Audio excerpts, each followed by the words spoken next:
Hey guys, Loot Wizard here with another video on Gems of War, and in this one I'm going to be talking about the Tidecaller, which is the new class that just came out today for Gems of War. So I'm going to be going over my opinions about the class, its talents, traits, and its weapon. So let's get right into it. Let's take a look at its traits first. So for its traits, it looks like it has Merfolk Bond, which is allied merfolk gain 2 life. Then it has a aquatic, submerge myself when I receive damage. That actually could be pretty good. And then the third one is crashing wave, explode a blue gem when matching 4 or more gems. So you have some mana generation there by exploding blue gems. You have some protection by submerging itself when you receive damage here. So overall, that's not too bad. Let's go ahead and take a look at the talent tree. So for level 1, it has a Snap Freeze, which is freeze a random enemy at the start of a battle. Resilience, gain 8 life. Magical Shield, all purple allies gain 2 armor. So I would say probably Snap Freeze or Resilience are the best options there at level 1. Then we have Insulated, which is immunity to Frozen, Purification, Cleanse myself on 4 or 5 matches, and Mage Lord, gain 2 magic if in the last position. So I would say probably Insulated or Purification are going to be the best options out of those 3. I would probably go with immunity to Frozen myself, but Cleanse can also be useful, for sure. Then at level 10 we have Ocean's Trident, gain 3 magic if using a pole arm. Fast Healing, recover 2 life every turn. Anti-Magic Sphere, reduce damage from spells by 20%. So yeah, out of these 3, I would say Fast Healing and Anti-Magic Sphere are going to be the 2 best options. Probably Fast Healing. Recover 2 life every turn is actually pretty decent. It's pretty good. Then at level 20, we have Watery Binding. All blue allies gain 4 life. We have Fey Vengeance. Fairy Fire a random ally when an ally dies. Or a random enemy. I think I said ally there. Fairy Fire a random enemy when an ally dies. Then we have Mana Source, which start battles at 50% mana. So, yeah, okay, here. I would say Watery Binding just really isn't that great. Fairy Fire could be good, but I think Mana Source is probably going to be the default position. That's what I would take. Because starting with 50% mana really helps, because there's a lot of weapons that work really good, like the Mountain Crusher weapon. When you start with 50% mana, you're like, you 1 connect of 3 match, and you pretty much get that full. Level 40, we have Deluge. Submerge a random ally on 4 or 5 matches. Healing Herb, gain 4 life when matching green gems.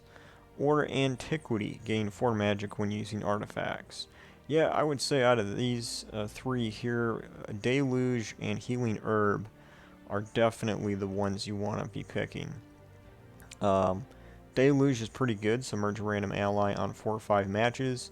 That will protect the allies from receiving any damage that does damage to everything. Healing Herb is great though because you gain 4 life when matching green gems. Now, if you connected Fast Healing, if you selected that with Healing Herb, you're going to be recovering 2 life every turn, and you're going to be gaining 4 life when matching green gems. So between those 2 right there, you're going to be gaining quite a bit of life. So yeah, it's pretty good. Level 70, we have sorry, I can't talk right now. We have Water Mastery, which is gain bonus blue mana from blue gem matches. Then we have Nature's Will, gain bonus green mana from green gem matches. or Arcane Surge. Gain bonus purple mana from purple gem matches. Okay, so all three of these can be good. It just depends upon which mana color you want to boost for whatever reason. So that's all three of those are good. And then we have level 100. We have Aquatic Glory. All merfolk allies gain 2 magic when an enemy dies. Eternal Summer. All Fey allies gain 2 life every turn. Huh. That's interesting. Then we have Mystic Channel. All mystics gain 2 magic and life when an enemy dies. Okay, I would say out of these three, the two that are probably going to be the best is Eternal Summer. That's if you have Fey allies in your team to select this, because they gain 2 life every turn. If you don't have Fey allies in your team, I would probably do this one, Aquatic Glory, because it says all merfolk allies gain 2 magic when an enemy dies. And since your hero class is a merfolk, it will gain 2 magic every time an enemy dies. So yeah, those are the talents there, and which ones I think are the best ones to go for. Let's go ahead and look at its weapon. So its weapon is called the Three Sisters. It deals 25 heavy splash damage to an enemy boosted by all blue allies and enemies. If an enemy dies, give 3 magic to all allies and submerge them. Wow, that's actually pretty interesting. So, splash damage deals damage to regular splash damage does the initial damage that you're going to do to one troop, and then it does 50% to the adjacent troops. But heavy splash damage, and as you can see, they listed up here, heavy splash damage deals damage to a troop, and then 75% of that damage to adjacent troops. So heavy splash damage is pretty powerful. And Submerge obviously avoids all damage effects targeting the entire team. So like if you're up against Dawnbringer, it's going to do damage to all the opponents. If you're all submerged, you won't receive any damage at all. And also we're dealing with a boost ratio here of ×4. So it says here deal 25 heavy splash damage to an enemy, and then that's boosted by all blue allies and enemies. So if you have 4 blue allies in your team, that will be 4 × 4, and it'll add an extra that extra damage to your 25 here. So yeah, it's pretty interesting. Of course, this can always be boosted through other means. Plus, actually, here it says that it will all your allies will gain 3 magic, and all of them will be submerged if an enemy dies.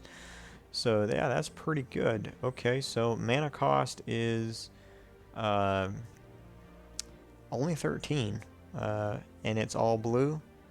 So that's why if you start at 50% mana, you're going to start at probably about 6. And so if you get a mana surge by connecting 3 of them and you get an extra 6 mana, it should fill up really quickly. And yeah, so let's take a look at here. Its magic color is blue. So once I fully level this, it'll give a 5+ to the blue magic. And that makes sense because the weapon is blue. So it's boosting its magic color. Yeah. So that's my opinions on the new hero class, the Tidecaller, as they're calling it here. So yeah, thanks for watching, guys, and I will see you in the next one. Thanks.